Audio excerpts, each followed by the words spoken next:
Alors bonjour, dans cette capsule vidéo, je vais aborder avec vous l'analyse de courbes de titrage de divers acides. Alors c'est parti. Première acétate. Avant de parler de courbes de titrage, on va parler de titrage potentiométrique parce que ces courbes de titrage-là sont obtenues à l'aide de titrage potentiométrique. Pour faire un titrage potentiométrique, on a besoin d'un pH-mètre. Un pH-mètre, c'est une machine dans laquelle j'ai une électrode qui va être plongée dans un liquide et cette électrode-là permet de mesurer la concentration de H3O+. Maintenant, l'appareil nous donne directement la valeur de pH associée à cette concentration-là de H3O+, ce qui est très pratique. Donc, lorsqu'on fait un titrage potentiométrique, on a nécessairement besoin d'un pH-mètre. La sonde du pH-mètre va baigner dans ce qui va nous intéresser ici, ce qu'on veut doser, une solution de notre analyte. Ensuite, on a besoin aussi d'une burette qui va être suspendue au-dessus du bécher. La burette, on va faire couler vraiment doucement et on va faire couler des petits volumes de notre titrant dans le bécher ici, au même moment où on mesure le pH avec le pH-mètre. Lorsqu'on fait un titrage potentiométrique, il faut vraiment un très, très grand nombre de points. Donc, on va verser un petit volume de titrant, on mesure le pH et on recommence ça à plusieurs reprises. Maintenant, on va ajouter aussi un petit barreau aimanté parce qu'il faut que la solution soit homogène lors de la mesure du pH. Avec ce grand nombre de points-là, de pH et de volume de solution titrante, on va pouvoir créer un graphique qui va nous permettre de voir la courbe de titrage. Donc, je vous présente ici la courbe de titrage de l'acide formique qui a été faite avec du NaOH 1 mol par litre. Donc, ce qu'on a fait, c'est qu'on a mesuré le pH de ce qui se retrouvait ici dans le bécher. Au départ, dans le bécher, on n'avait que de l'acide formique, donc on en avait mis 10 ml. Et au fur et à mesure qu'on rajoute ici des volumes de solution titrante, on obtient un mélange. Maintenant, plus je rajoute de solution titrante, et la solution titrante ici, on voit que c'est le NaOH. Donc, oups, mon crayon est en feu. Donc, on voit que la solution titrante, c'est le NaOH. Donc, au fur et à mesure que je rajoute du NaOH, je vois que mon pH ici va augmenter, pour finir par augmenter vraiment beaucoup. Donc, on va mesurer à plusieurs reprises le pH du mélange. Ce qui va nous intéresser dans une courbe de titrage, c'est de trouver le point d'équivalence. Et le point d'équivalence de cette courbe de titrage se retrouve juste ici. Maintenant, pourquoi est-ce que c'est là? C'est que lors du titrage, ce qui se passe, c'est que j'ai une quantité d'acide formique qui va réagir avec le NaOH et au point d'équivalence, tout mon acide formique va avoir réagi avec tout le NaOH que je vais avoir rajouté. Ici, il va me rester que le conjugué de l'acide formique et de l'eau. Ce qui fait qu'à ce moment-là, je vois que j'ai eu un volume de 15,2 ml. Si je veux faire un parallèle avec le type de titrage que vous avez probablement fait, c'est le moment où l'indicateur change de couleur. Ici, comme on a pris un très, très grand nombre de points et on est dans la zone où il y a une grande variation de pH, on cherche le point milieu ici, ce qui est le point d'inflexion parce que ça a l'air un petit peu d'un S comme ça. Donc, le moment où la courbure change de côté. Lorsqu'on fait un titrage potentiométrique, c'est important de récupérer des points qui dépassent le point d'équivalence pour être capable de bien l'évaluer parce que c'est vraiment difficile d'obtenir précisément le point ici qui est associé au point d'équivalence parce qu'il y a vraiment une très grande variation de pH.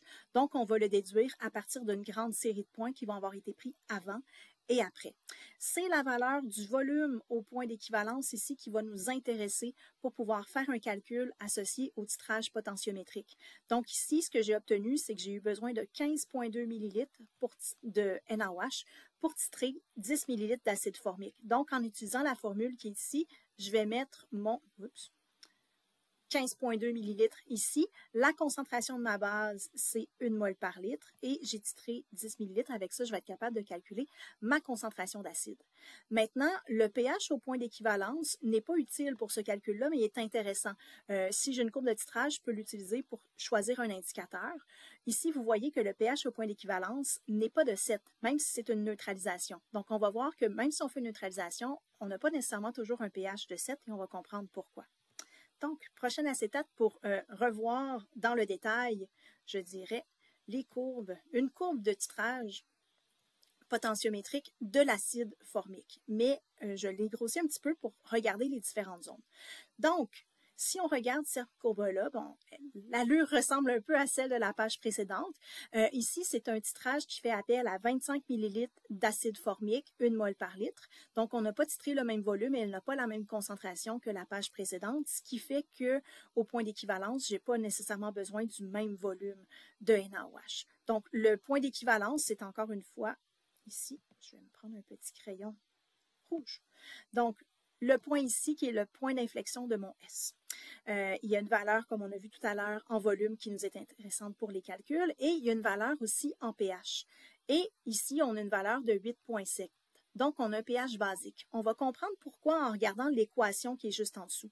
Donc, au point d'équivalence, j'ai une quantité ici d'acide qui a réagi avec la base. Donc, tout mon acide a réagi avec la base et a formé ici le conjugué HCOO- et de l'eau. Ce qui fait qu'au point d'équivalence, ce qui nous reste, c'est la base conjuguée de l'acide formique et de l'eau. Comme j'ai une base conjuguée, ce qui fait que j'ai un pH basique. Donc, tous les titrages d'acide faible vont donner des pH qui vont être basiques. Autre section, je dirais, de la courbe de titrage qui va nous intéresser. Donc, on voit qu'au début, on commence acide et après ça, ça monte un petit peu puis on tombe dans un plateau. Ce plateau-là est associé à ce qu'on appelle la zone tampon.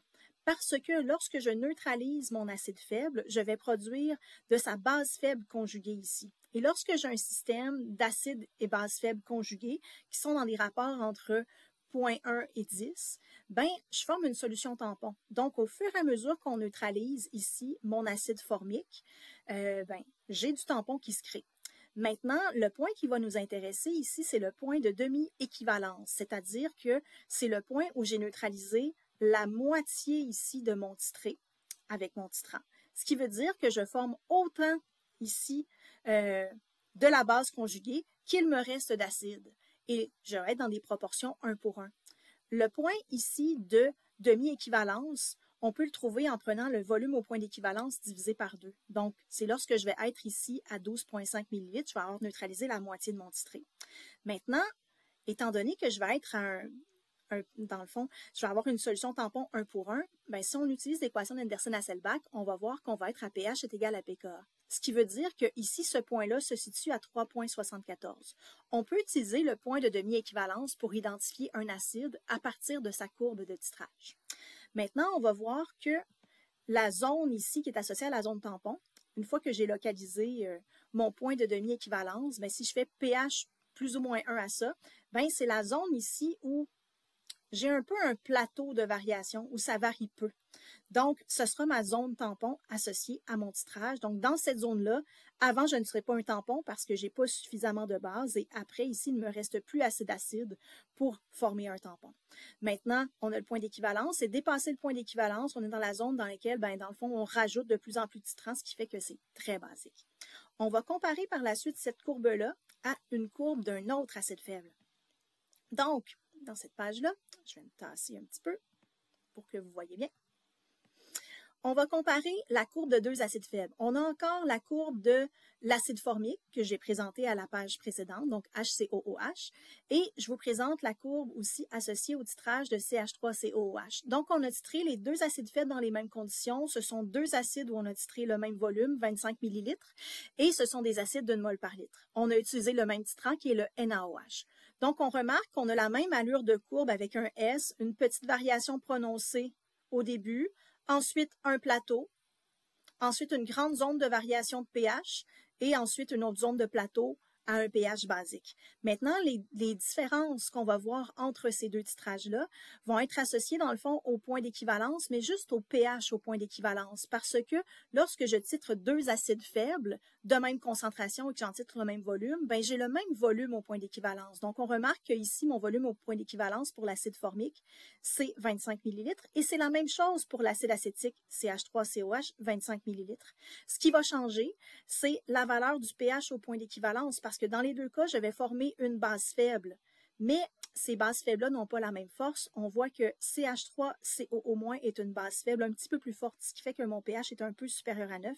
Et ici, mon pH est un petit peu, dans le fond, inférieur à 9. comme j'ai dit tout à l'heure, on peut identifier de manière approximative un acide en observant le pH au point d'équivalence, de demi-équivalence, excusez-moi. Donc, au point de demi-équivalence, ici, on est à un volume de 12,5 et ce qui m'intéresse, c'est le pH.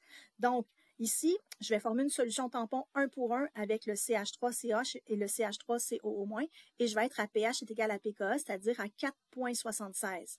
Tandis que ici, pour l'acide formique, ben, je vais être à 3,74. Donc, on voit que les courbes en S n'ont pas nécessairement la même hauteur et ça, c'est dû au fait que ce n'est pas la même sorte d'acide faible.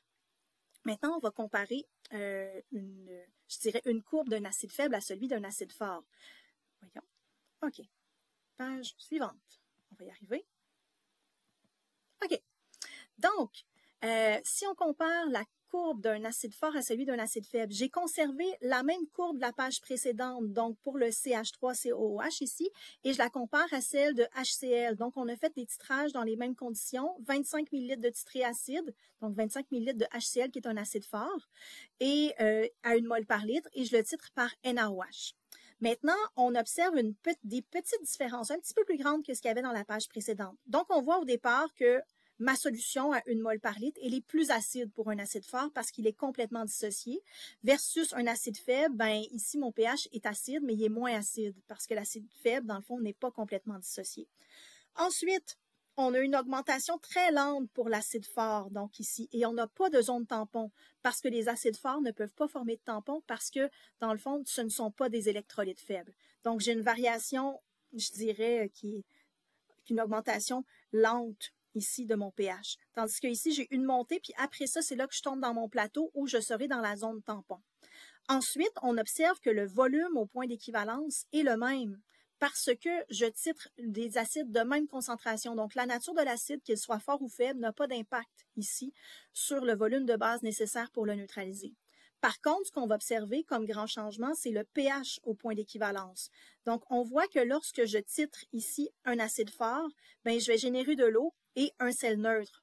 Donc, ici, mon acide fort HCl, donc j'ai Cl- et le OH- qui provient de NaOH. Donc, je vais former du NaCl, qui est un sel neutre, qui ne va pas influencer le pH, et je forme ça et de l'eau. Ce qui fait que le pH au point d'équivalence de tous les électrolytes forts qui vont être neutralisés par un autre électrolyte fort va toujours être de 7. Tandis que lorsque je fais faire le titrage d'un acide faible, ben, le pH va toujours être basique. Donc, c'est une autre différence ici. Donc, j'espère que cette présentation des courbes de titrage des acides va vous aider dans votre cours. Je vous souhaite une bonne continuation et à la prochaine.